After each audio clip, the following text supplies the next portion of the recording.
Children, a very good day to all. Hope you all are safe and fine. Children, you all have studied and know about the Newton's law of gravity. You all must have seen waves at the sea and along the shore. Students, now let us combine it and start with a new topic of geography, that is chapter 3, tides. Let us start with the topic tides. Now, what is a tide? It is basically rise and fall of the sea level.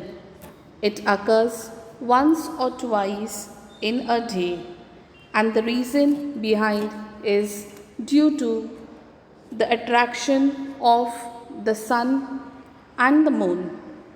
Now, I will explain how tides work. Children, there are many factors that are involved in creating a tide. However, three of them are important. They are the sun, the moon, and the earth. Children, all these three huge bodies have different gravitational pull, which creates a tide in the ocean. But in general, if you see, the study of tide is a very interesting subject. You will enjoy it.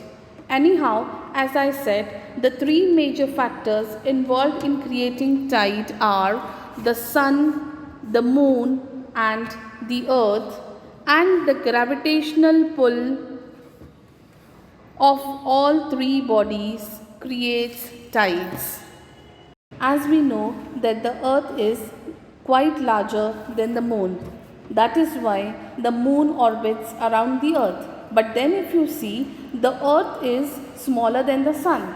The sun is enormous, and that is why the entire solar system revolves around the sun.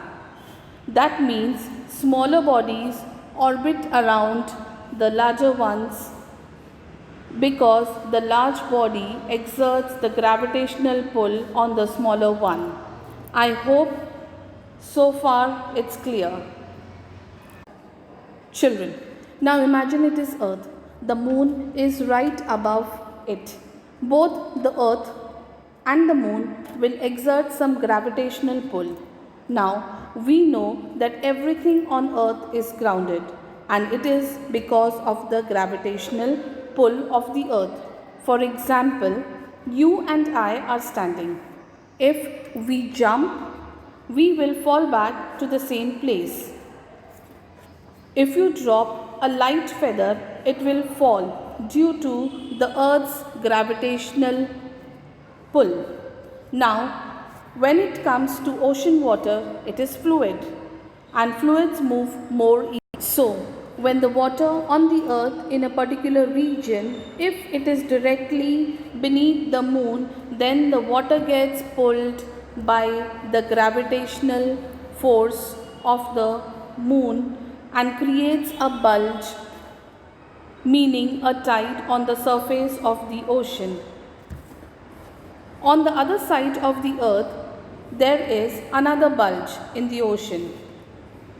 And this happens because this side of the earth is farther away from the moon, and the centrifugal force that counterbalances gravity on earth. So children, there are two tidal bulges that are created on the opposite sides of the earth. One is due to the moon's gravitational force, and the other is due to the centrifugal force of the earth. Now, let's see what do you mean by centrifugal force.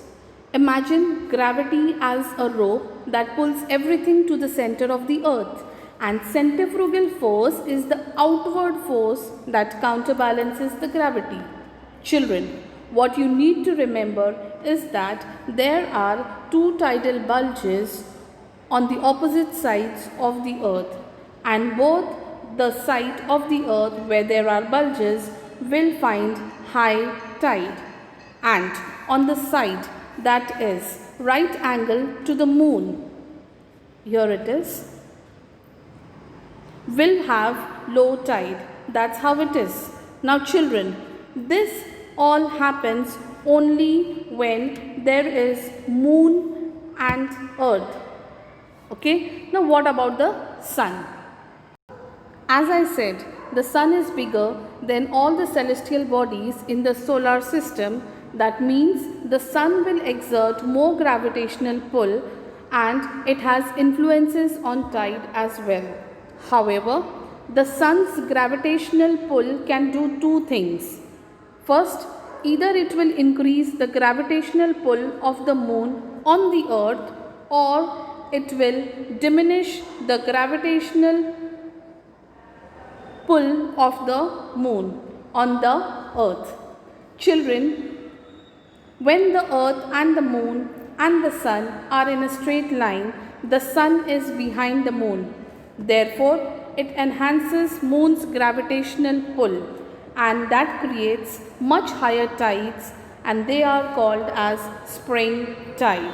When the sun and the moon is at the right angle, the sun diminishes the gravitational pull of the moon on the earth and that creates low tides. They are called as neap tide. So this is how tides are formed.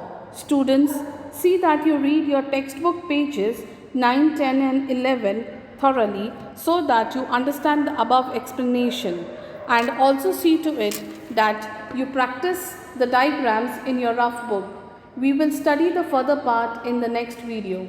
Thank you and take care.